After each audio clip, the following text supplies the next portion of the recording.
Yeay. Halo teman-teman semua.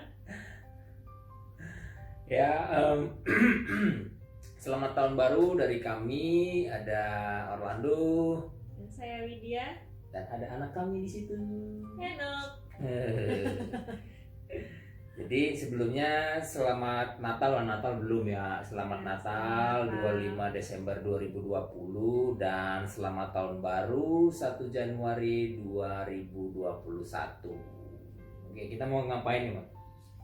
Ya, jadi kita sih terinspirasi ya. Jadi kan biasanya tahun baru itu orang-orang pada bikin ini nih, istilahnya kaleidoskop gitu ya.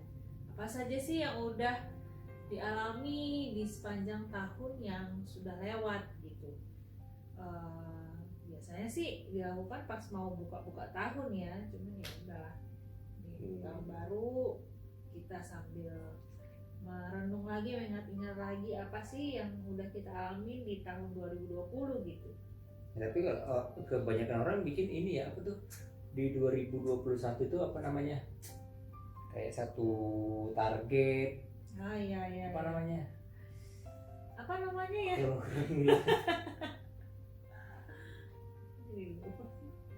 Itulah pokoknya. Itu. Biasanya kan kita mau menjelang tahun baru gitu ngelis tuh apa nih pencapaian target-target tahun 2021 atau tahun baru gitu. Nah, tapi kalau kita lebih ke apa yang kita alami di 2020 ya, Mama. Oke. Kita buka contekan nih. Iya, kami sudah ada contekannya di sini. Jadi kita mulai dari Januari. Nah, Januari ini ada apa nih? Yang pertama itu start di tanggal 1 Januari 2020. Saya mulai bekerja di salah satu rumah sakit di kota tempat kami tinggal. Itu adalah pekerjaan perdana pertama setelah saya lulus dari program dokter spesialis. yang perdana ya. Perdana. Bersyukur sekali dikasih pekerjaan. Karena lulusnya selesainya lulus di wisuda itu Oktober di 2019. Habis itu kita menikah. Kita nikah jadi belum sempat cari pekerjaan. Nikah di November kan, November 2019. Terus Tuhannya dapat pekerjaan mulai di Januari 2020. Ya, itu satu hal yang kami syukuri juga. Yang kedua itu jadi bisa dibilang 2020 ini adalah satu permulaan lah ya, tahun permulaan kami berdua sebagai keluarga baru suami istri. Nah, jadi di tahun 2020 di bulan Januari kami juga bersyukur untuk satu kendaraan pertama. Ya, apa kendaraan pertama kita? Roda dua. Jadi karena memang kami baru juga di kota di mana kami tinggal, jadi memang kami perlu ya katanya kuda besi lah untuk round-round kalau orang Medan bilang. Untuk keliling-keliling bekerja dan beraktivitas. Jadi itu yang kami cicil untuk pertama kali. Nah, sebelumnya kita juga masuk rumah baru. Cuman rumahnya juga ya masih inilah ya, masih ngontrak lah. Masih ngontrak juga, tapi istilahnya mulai hidup mandiri gitu. Bersyukur juga nih yang kami syukurin. Apa itu? 2 garis. Jadi istri memberi kejutan di test packnya 2 garis biru. Merah ya? Iya. 2 garis biru apa film ya?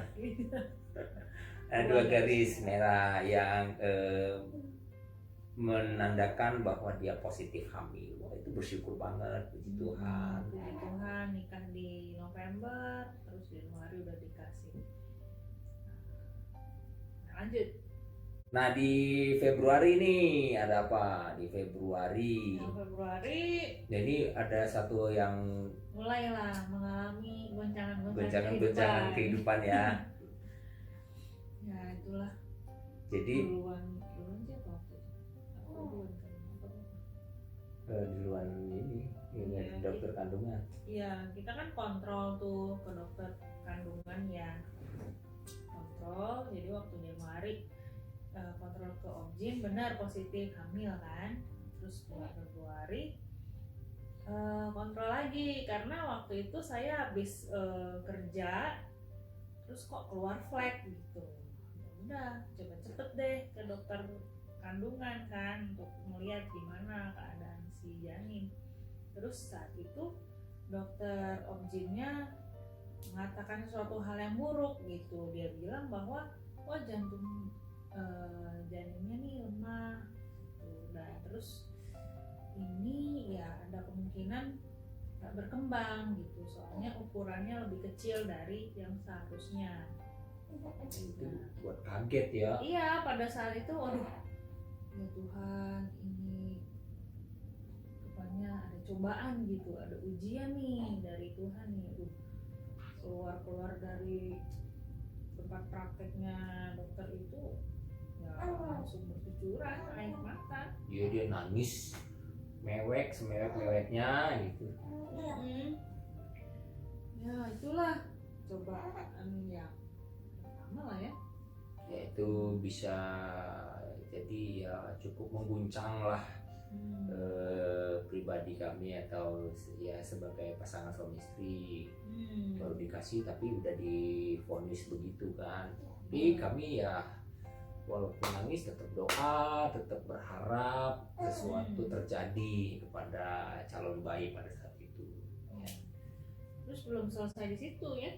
Habis itu ya kerjaan. Oh iya, kemudian di bulan Februari juga saya di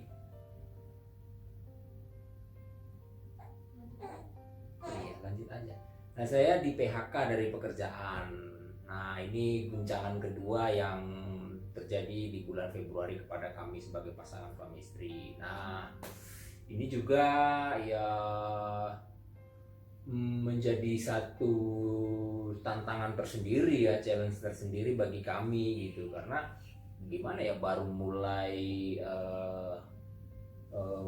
membangun rumah tangga tapi sudah di PHK gitu. Jadi mau nggak mau kami harus memutar otak untuk mencari solusi selanjutnya, tapi tetap berharap, tetap berdoa sama Tuhan. Nah, lanjut ke bulan Maret. Bulan Maret ya, kita tahu sama-sama ya pandemi mulai nih. Iya, kalau bulan Maret mulai pandemi masuk ke Indonesia ya, mulai ada penerapan PSBB ya, jadi semua kegiatan itu mulai dibatasi. Nah, jadi di Februari tadinya sudah di PHK, di Maretnya sudah mulai PSBB, padahal pada saat itu kita mulai merintis usaha ya, merintis usaha sendiri gitu. Jadi ya double nih satu permasalahan dan pergumulannya. Tapi saya pikir bukan hanya kami yang merasakan itu, banyak orang juga merasakan hal yang sama. Jadi kita sama-sama berjuang pada saat itu. Nah, yang berikutnya juga istri mulai merawat pasien-pasien COVID-19, dan itu juga merupakan satu pergumulan juga, karena kan pada saat itu yang bulan kemarin baru divonis seperti itu kan. Nah, cuman pada waktu itu kita mau ambil waktu lah, karena kan setelah cerita gitu dengar nasihat, katanya ya udah yang penting doa aja dulu, tunggu usia kandungannya agak gede baru nanti kontrol lagi, second opinion, cari dokter yang lain gitu kan. Ya udah, kami waktu itu memutuskan untuk berdoa dulu sambil menunggu usia kandungannya bertambah. Jadi kami belum kontrol kemana-mana lagi tuh. Tapi udah gitu ya ketemu pasien-pasien COVID juga.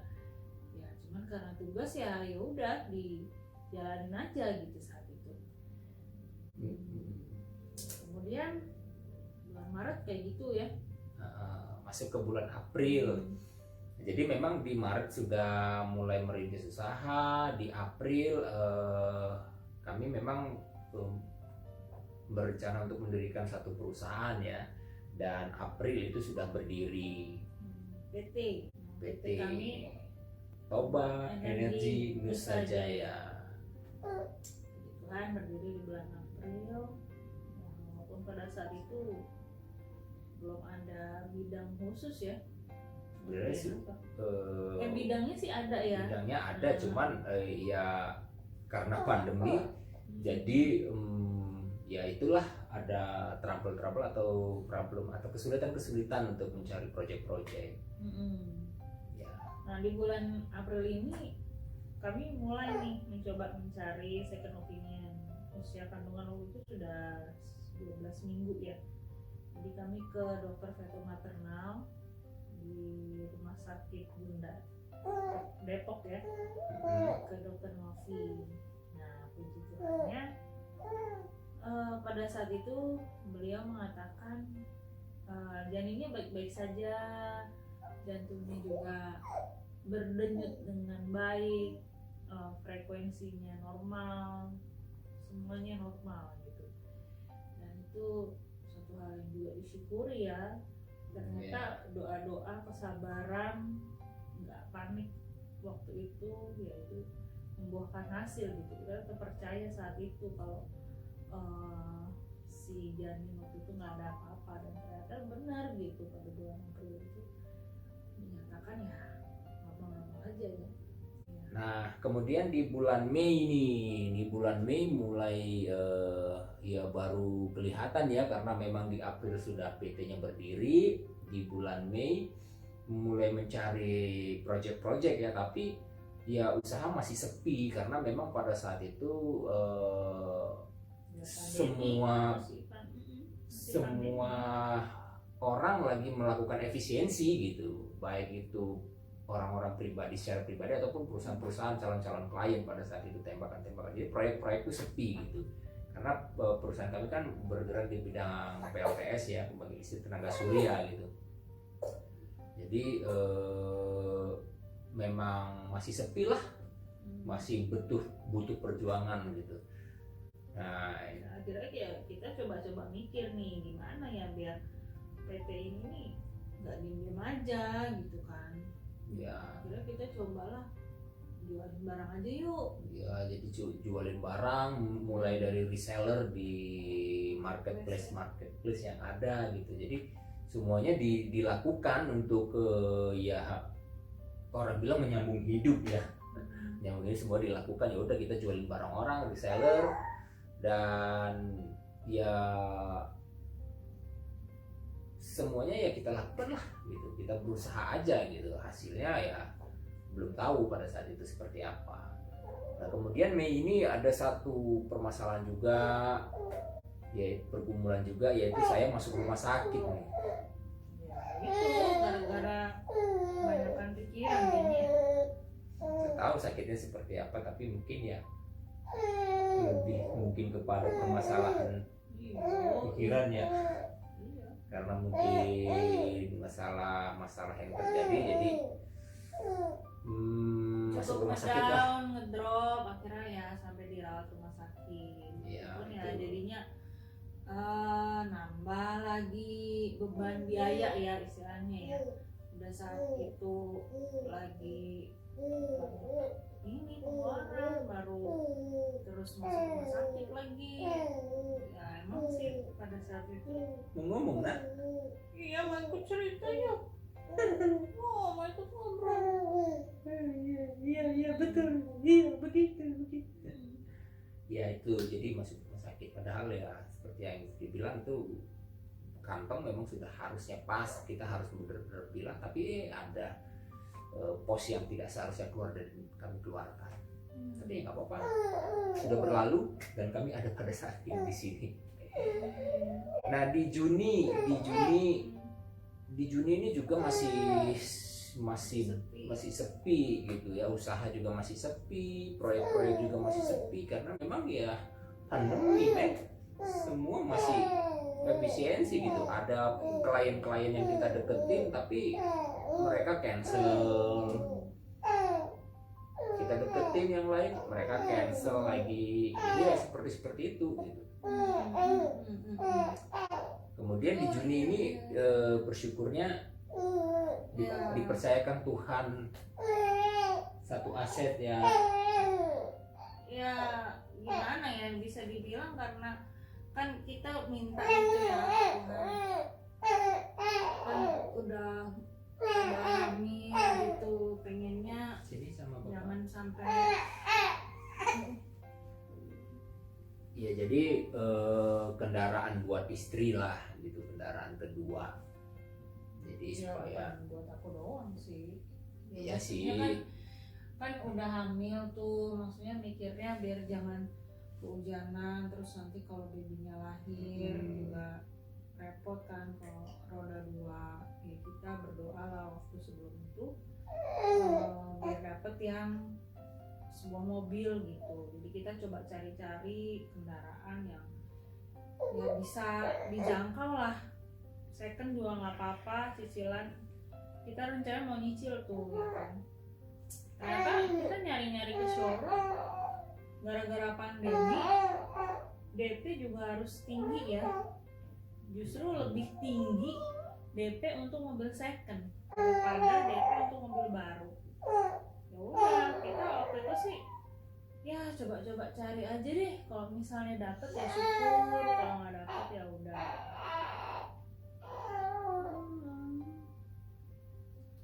Ya pada akhirnya kami ya nyoba-nyoba aja, lihat kan di showroom mobil gitu.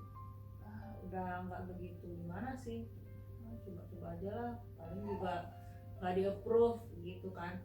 Ternyata ini si salesnya ya itu semangat banget ngejar kita tuh, pokoknya gimana caranya sampai dia usahain DP-nya diturunin, dikasih diskon segala macem. Nah pada akhirnya di approve itu pembeliannya. Jadinya ya udah, dengan cicilan sekian, DP sekian, Tuhan kabulin, kita dapat satu kendaraan baru. Nah walaupun mikir juga ya ke depannya, aduh Tuhan mudah-mudahan kita bisa nerusin gitu biar cicilannya tuh stabil gitu. Ya. Nah itulah, nah, coba lah waktu itu kan. Ya aku jutalnya sampai sekarang masih bisa kebayar sih cicilannya. Aduh, terus lanjut lagi Juli ya. Juli. Mulai punya ide tuh ya. Juli mulai. Untuk coba kita impor barang gitu dari luar negeri, karena kita lihat lebih murah gitu harganya dibanding reseller dalam negeri gitu. Jadi kita coba impor dari luar terus kita jualin. Ya. Wah, kira-kira bulan Juli sih itu aja ya. Nah, di Agustus sudah mulai kelihatan nih usaha-usaha ya.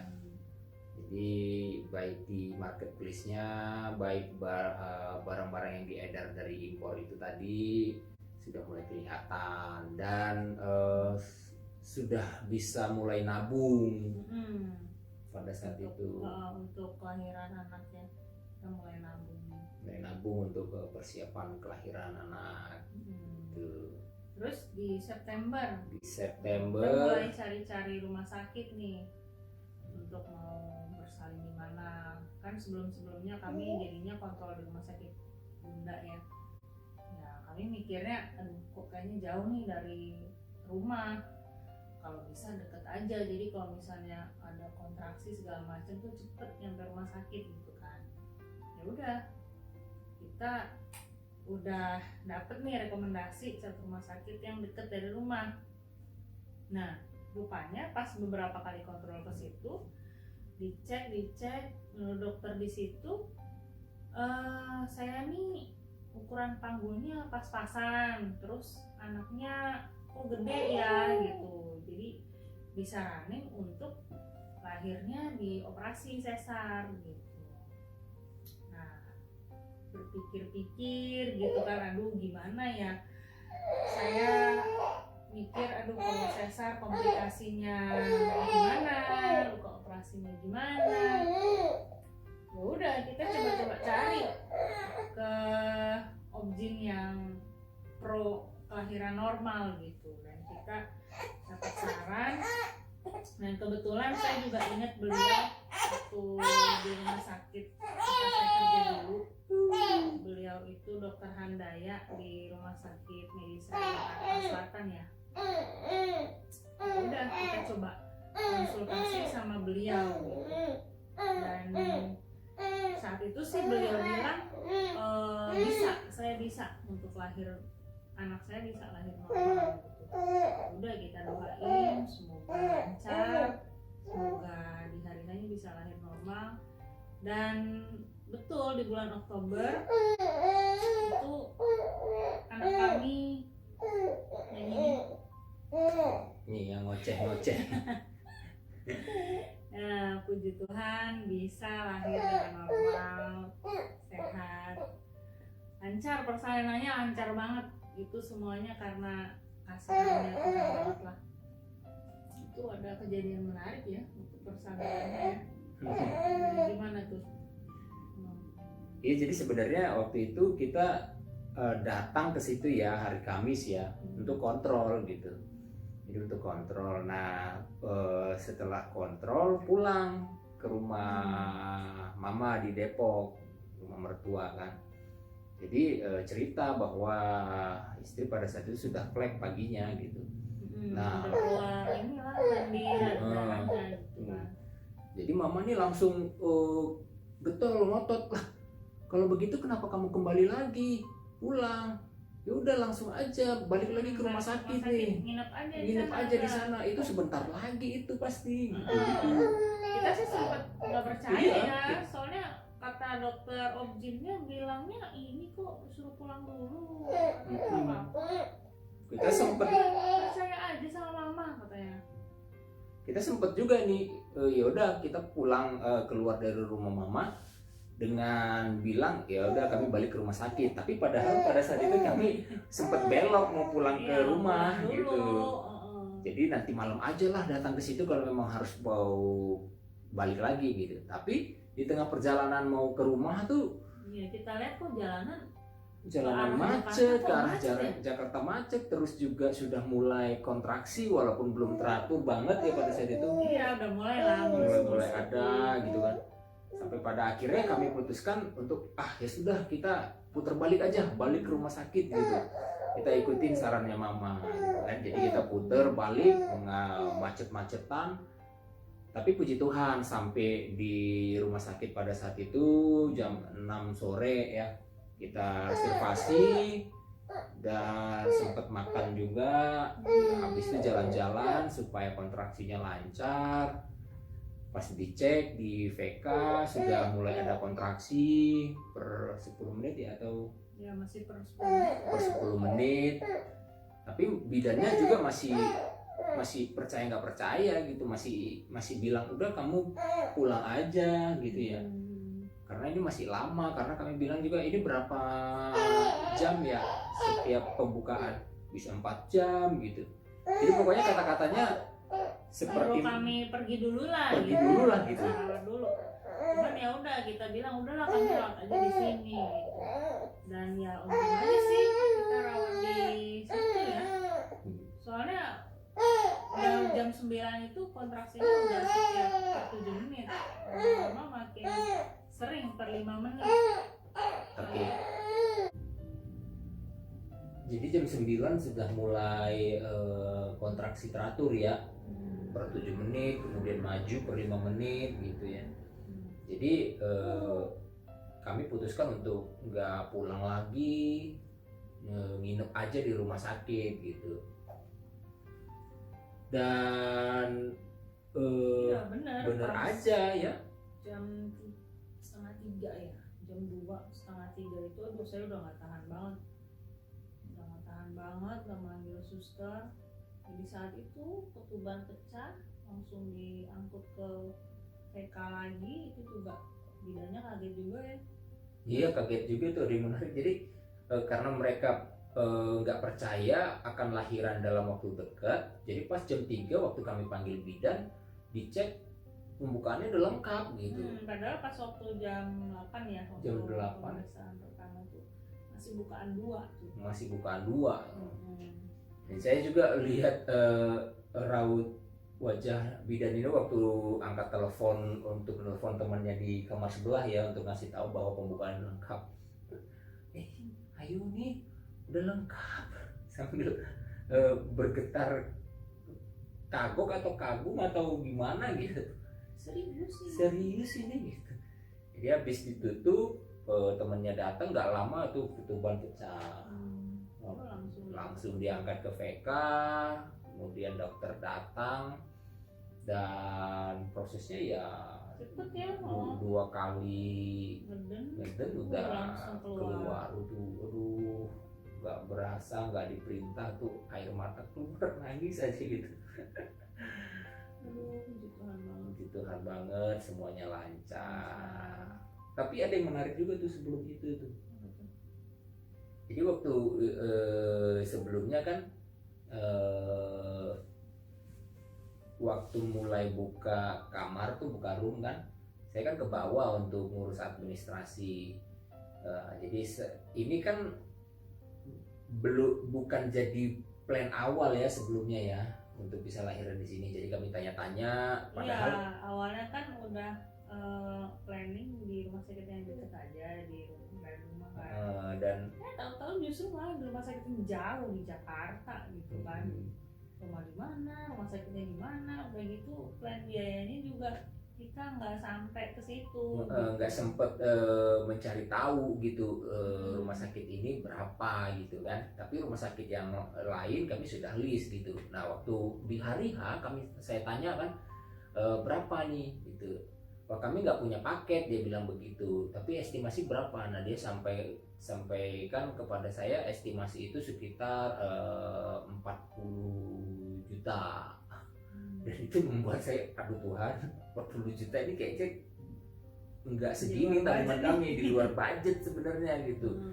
Di luar banget lah gitu kan, karena kami sudah list ya sekian gitu kan. Nah jadi itu estimasi yang disampaikan. Iya, karena juga kan gini, saya statusnya kan udah nggak kerja lagi kan. Nah karena cuti melahirkan, nah otomatis nggak kerja lagi. Dan pada saat itu memang kebijakan dari rumah sakit bahwa selama cuti melahirkan saya nggak digaji. Nah itu kan jadi satu hal yang gimana ya. Jadi kita udah nabung untuk nyiapin persalinan gitu. Nah dengan adanya kayak gini over budget istilahnya, wah jadi pikiran lagi. Dan pada saat itu emang suami nggak ngasih tahu sih masalah biaya kayak gitu. Mungkin ya biar saya nggak mikirin juga kan. Saya nanya waktu itu gimana kita masuk kamar apa? Udah nggak usah mikirin. Gitu aja udah fokus aja melahirkan.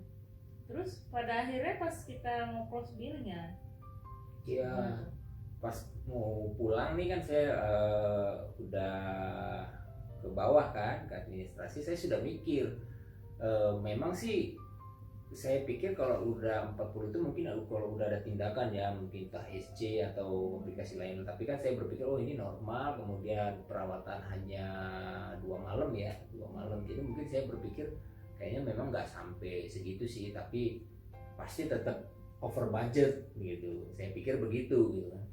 Nah ternyata waktu sampai ke bawah itu tidak jauh dari budget yang kami tentukan gitu. Bahkan setengahnya aja nggak ada gitu. Ya kurang dari setengah ya, mungkin sepertiganya kali ya, kurang lebih sepertiganya gitu lah. Jadi itu membuat saya aduh Tuhan ini kau baik sekali gitu, luar biasa sekali pertolonganmu gitu kan. Udah proses lahirannya lancar, biayanya Tuhan cukupkan, dokternya baik lagi. Dokternya baik banget. Ya karena salah satunya juga dari dokternya. Iya karena ya salah satu yang membuat biaya itu murah juga kebaikan dari dokternya, timnya gitu. Baik banget gitu. Kami sangat terbantu oleh kebaikan beliau itu ya. Jadi luar biasa sekali lah. Terus ini juga kan lagi pandemi. Melahirkan di situasi pandemi itu saya udah dengar cerita-cerita orang yang sampai persalinannya itu terhambat gara-gara rapid testnya positif lah, terus jadi harus nunggu swab segala macam dioper ke rumah sakit lain gitu. Sampai kan pernah ada berita yang ini ya, santer masalah kayak gitu tuh. Jadi kita juga waktu itu udah mulai doain gitu, Tuhan tolong biar persalinannya itu lancar, tolong segala prosesnya gitu. Ya memang puji Tuhan pada saat proses melahirkan ini saya memang di rapid test negatif, terus di swab juga. Nah di swab padahal belum ada hasil ya, tapi pada malam itu karena udah langsung kontraksi segala macam cepet ya, nggak ada istilah penunda-nundaan gitu, langsung ditanganin, lahir dengan selamat. Nah di November nih ya kami bersyukur juga ya, karena perlahan usaha mulai terus berjalan dan menunjukkan hasil lah. Jadi bagus ya, udah mulai. Terus? Cuman itu inilah masalah nifas ya, kita cuma berdua, nggak ada yang bantuin, keluarga pada jauh. Terus ya karena pandemi juga kita nggak berani nyewa orang untuk kerja di rumah, jadi benar-benar berdua. Ini suami harus ngurusin usaha, terus malam harus begadang, saya juga masih nifas, belum kuat, jadi banyak bener lah dibantu sama suami. Jadi ya itu suami ngedrop lagi, masuk rumah sakit lagi. Waduh, kami sih pada saat itu mikir ya udahlah, mau gimana lagi, rawat masuk rumah sakit, kita pakai asuransi gitu kan. Nggak disangka-sangka nggak di-cover sama asuransinya. Nah, itu juga tambah lagi kan pikiran, ini kenapa lagi, jadi ada pengeluaran lagi kan tambahan.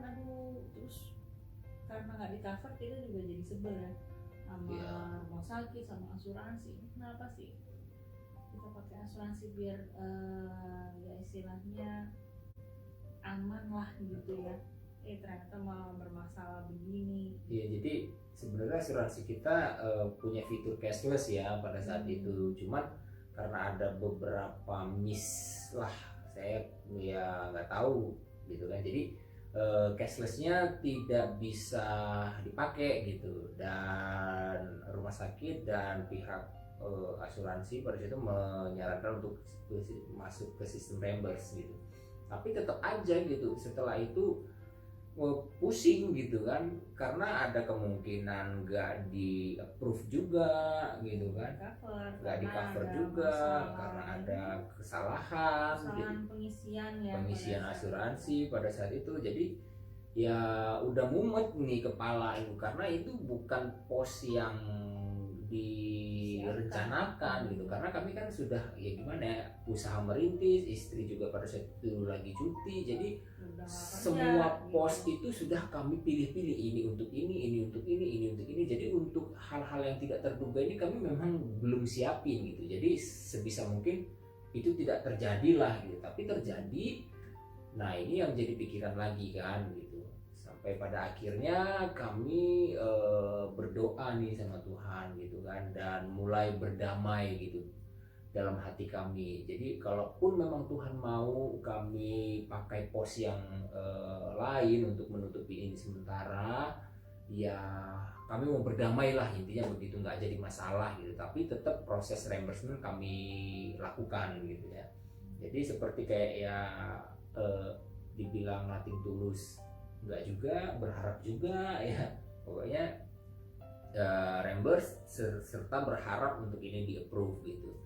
Nah setelah berdamai itu ya memang Tuhan lagi-lagi tunjukkan kasihnya ya. Jadi setelah proses reimbursement itu tahu-taunya memang asuransi meng-approve gitu proses reimbursement kami gitu. Ya jadi itu satu hal yang membuat kami benar-benar terpesona dengan kebaikan Tuhan gitu. Ya karena kan pada saat itu udah sempet ribut lah istilahnya. Karena benar-benar dari asuransi kita nggak bisa di cover gitu. Ini termasuk pengecualian lah segala macem. Padahal udah kami jelasin ini sakitnya bukan itu, ada salah paham segala macam. Yaudah coba aja reimburse. Terus waktu itu sih udah mikir, aduh nanti kalau reimburse kalau nggak di approve juga gimana? Ya cuman ternyata di approve gitu. Jadi itu yang membuat kami aduh ya ampun luar biasa banget dah gitu. Wah keren. Ya bukan kita yang keren, Tuhannya yang keren ya. Nah kemudian nih ada satu case yang menarik juga nih di November waktu proses impor barang nih kan. Jadi supplier saya ngubungin kontak saya supaya nanya nih ini mau dikurangin nggak nilai barangnya gitu. Saya udah tahu nih nilai barang dikurangin itu pasti impactnya ke masalah pajak di dalam negeri kan. Nah saya pada saat itu udah bilang nih udah sempet goyang ya lumayan juga ya kalau misalnya bayar pajak lebih ringan ya marginnya lebih bagus gitu, lebih gede gitu kan. Nah saya sempat bilang oke, kamu boleh deh kurangin 50-70% gitu, 75% gitu. Oke, kami udah deal kan. Nah, tapi setelah saya ngomong gitu sudah selesai komunikasinya ada ketidakdamaisejateraan gitu, nggak damai sejahtera gitu kan. Sampai akhirnya saya bilang sama istri, aku begini. Nah dia langsung marah nih, Nah kenapa sih kamu kok ya papa untuk yang begitu nggak diskusi dulu, itu kan ya fraud lah gitu kan, itu curang gitu kan. Seharusnya kita selesaikan apa yang menjadi kewajiban kita sama negara gitu. Nah coba deh kontak lagi suppliernya, bilang lagi sebelum dikirim, sebelum dirilis gitu kan. Nah akhirnya saya nggak mikir panjang, saya kontak lagi nih, di cancel ya harga itu, kamu kasih harga yang asli aja gitu. Sambil ngetik itu saya sambil mikir gitu, ya nggak apa-apa dah kalau marginnya kecil tapi barangnya cepat muter gitu, daripada marginnya gede tapi barangnya nggak laku-laku. Karena memang istri bilang kalau nggak dari sini Tuhan pasti beri apa namanya, gini loh, maksudnya kalau kita ngelakuin sesuatu yang nggak benar, Tuhan itu kan pasti tahu. Nah dia tuh kalau nggak memberkati usaha kita, cara apapun kita bikin itu pasti ada aja bocor di mana-mana. Iya gitu. Betul, ada aja Misal bocor. kita sengaja nih ya udahlah kurangin tuh harganya biar pajaknya kecil. Nah itu kan bohong tuh, dosa gitu ya. Nah terus bisa aja nanti Tuhan kasih bocor aja, ada aja pengeluaran lain yang pada akhirnya ya rugi juga gitu loh. Lagi pula ya jangan sampai lah kita istilahnya mendukakan hati Tuhan gitu. Jangan sampai kita ngelakuin sesuatu yang udah sepanjang tahun diberkati, ditolong, untuk urusan kayak gini, urusan duit masih aja nggak percaya sama Tuhan gitu, masih aja bohong. Itu pikiran aku waktu itu. Ya jadi Dia bilang bilang begitu. ke suami kan bilang begitu, kita jujur aja lah. Tuhan pasti berkati lagi. Iya. Akhirnya memang waktu selesai itu jadi kasih barang yang harga yang asli dan barangnya masuk ke Indonesia dan sampai ke kita bayar pajaknya. Pajaknya Gede memang. Pajaknya gede, jadi gede ya. Iya. Tapi nggak apa-apa karena barang itu langsung habis. Nggak lama, bener-bener nggak lama gitu. Tahu-tahu ada yang borong ya. Ada yang borong, jadi barangnya habis gitu. Sampai kami ya kehabisan stok lagi kan. Dalam waktu seminggu ya? Iya, nggak sampai seminggu, bahkan nggak sampai seminggu itu barang habis gitu kan. Aduh, ini nah, kami harus pesan lagi. Jadi aku jadi mikir, oh iya ya, nggak apa-apa dah. Kan aku kemarin bilang nggak apa-apa marginnya kecil, yang penting muternya cepet gitu. Dan Tuhan memang lagi-lagi menolong ya, menjawab doa dan harapan kita gitu. Keren Tuhan, keren. Tuh November tuh. Nah di Desember, di bulan terakhir di tahun 2020 yang sebenarnya menjadi bulan khusus bagi kebanyakan orang ya, karena ada Natal dan juga menyambut tahun baru, dan biasanya orang akan berkumpul sama keluarga, saling bersuka cita atau mungkin saling tukar kado. Tapi di tahun ini beda. Kami harus bertiga saja karena keluarga sedang berjauhan gitu. Tapi kami berusaha untuk itu tidak mengurangi sukacita kami ya. Karena ya kami percaya Tuhan pasti tetap ada bersama-sama dengan kami, bersama-sama dengan kita. Nah itulah. Nah itu perjalanan kami selama 2020. Nggak tahu ya, mungkin apa cerita kami mungkin untuk sebagian orang nggak terlalu seru atau gimana, cuman buat kami perjalanan kami sebagai rumah tangga baru di 2020 itu suatu hal yang luar biasa, dan kami bersyukur bisa banyak mengalami pengalaman-pengalaman yang membuat kami semakin kenal Tuhan tuh gimana gitu. Ya,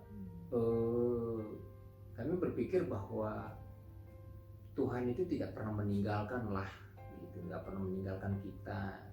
Kalau Tuhan mengizinkan sesuatu yang kurang enak terjadi dalam kehidupan kita, Tuhan juga akan menimpali dengan hal-hal yang baik gitu, memberkati dengan hal-hal yang baik gitu. Jadi nggak ada yang dibuatnya terpuruk banget gitu, ditinggalkan banget gitu. Dia nggak pernah ninggalin sih, tapi kalau misalnya ada satu tantangan, dia pasti memberikan satu berkat khusus untuk kita bisa melewati itu gitu. Cuman ya kami berusaha untuk setiap ada tantangan untuk ya berdoa sama Tuhan, minta Tuhan tolong, dan puji Tuhan dia selalu tolong gitu. Dan kami berharap apa yang kami ceritakan ini juga bisa memberkati kita semua gitu, bahwa Tuhan tetap setia lah gitu. Dan ini memberi kami satu semangat gitu, harapan bahwa kalau Tuhan telah menolong di tahun 2020, 2019 atau di tahun-tahun yang sebelumnya, di tahun yang baru ini pun 2021 dan tahun-tahun yang berikutnya, Tuhan pasti tetap tolong. Tuhan pasti tolong. Walaupun kita nggak tahu ya di depan itu gimana, apalagi tantangan, cobaannya, ujian. Tapi sebagaimana kita udah lalui nih tahun yang udah lewat, ternyata kita tuh bisa gitu, bisa melaluinya. Dan Tuhan selalu sediakan jalan keluar setiap ada tantangan. Pokoknya asal kita mau datang aja sama Tuhan, terus kita juga berjuang gitu untuk hidup bener di hadapan Dia. Nah, Tuhan tuh pasti kasih pertolongan deh. Asal jangan, ya mungkin ya sebagai manusia kita mungkin ada keinginan mau cari jalan keluar sendiri, males doa, pengen ketemu Tuhan ya, mumpung gereja juga lagi pada ditutup ya, jadi ya udah nggak pernah baca Alkitab gitu, terus atau hidup susah jadi bingung, terus terpuruk, ya ayo balik lagi lah sama Tuhan, karena ya memang sumber segala sesuatu itu dari Tuhan. Kita nggak bisa apa-apa kalau bukan karena pertolongan. Iya, jadi kami bukan bermaksud untuk menggurui, tapi lebih mengajak untuk sama-sama berjuang gitu. Kami pun masih berjuang, kami pun masih banyak yang harus dikerjakan gitu. Jadi semoga di tahun yang baru ini kita menjadi orang-orang yang menang. Amin. Amin. Oke, mungkin itu dari kami. Nah, saya Orlando. Dan saya Widya. Kalau misalnya ada pengalaman-pengalaman pribadi yang bisa dibagi, bisa di-share sama boleh di-chat aja di itu ya, di kolom komentar. Ya, di kolom komentar ini kita bisa sharing discuss sama-sama gitu. Oke, enak juga pamit. Enak pamit. Bye bye. Bye. Tuhan berkati. Tuhan berkati.